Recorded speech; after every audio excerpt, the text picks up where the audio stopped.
उत्तर प्रदेश विधानसभा चुनाव में राकेश टिकैत भाजपा को सत्ता से उखाड़ फेंकने की हुंकार भर रहे थे, लेकिन पश्चिमी यूपी में भी भाजपा ने अच्छी जीत दर्ज की है। किसान आंदोलन का ज्यादा असर चुनाव नतीजों में देखने को नहीं मिला। ऐसे में अब सवाल ये उठ रहे हैं कि क्या पश्चिमी यूपी में राकेश टिकैत सिर्फ भाजपा के विरोध में हवा बनाने की कोशिश कर रहे थे। एक मीडिया चैनल पर यूपी विधानसभा चुनाव के नतीजों पर चर्चा के दौरान नविका कुमार ने राकेश टिकैत से पूछा कि पश्चिमी यूपी में आप रालोद और अखिलेश भैया साथ में थे, आपकी नैया कौन से पानी में डूब गई। इस पर राकेश टिकैत ने जवाब देते हुए कहा कि मैं चुनाव नहीं लड़ रहा था, हम आंदोलनकारी हैं, आंदोलन में कोई ढिलाई बरती गई हो तो बताइए, और ना तो आंदोलन विफल हुआ है।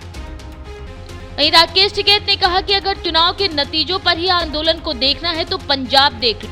अब अगर बीजेपी जीत गई तो एमएसपी कानून को लागू करवा दो। हालांकि पश्चिमी यूपी में बीजेपी की जीत पर राकेश टिकैत कुछ भी बोलने से बचते नजर आए।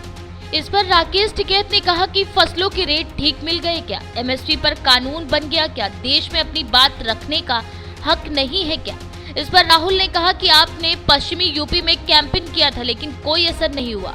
इसका मतलब ये है कि आप अपने ट्रैक्टर को खेत में नहीं घुमाते, उसे किसी गैरेज में पार्क कर दो।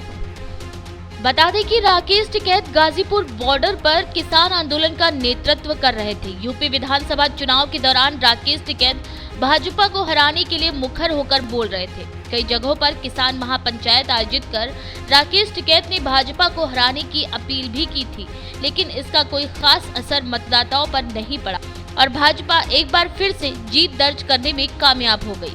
Bureau report, live India news, Lucknow.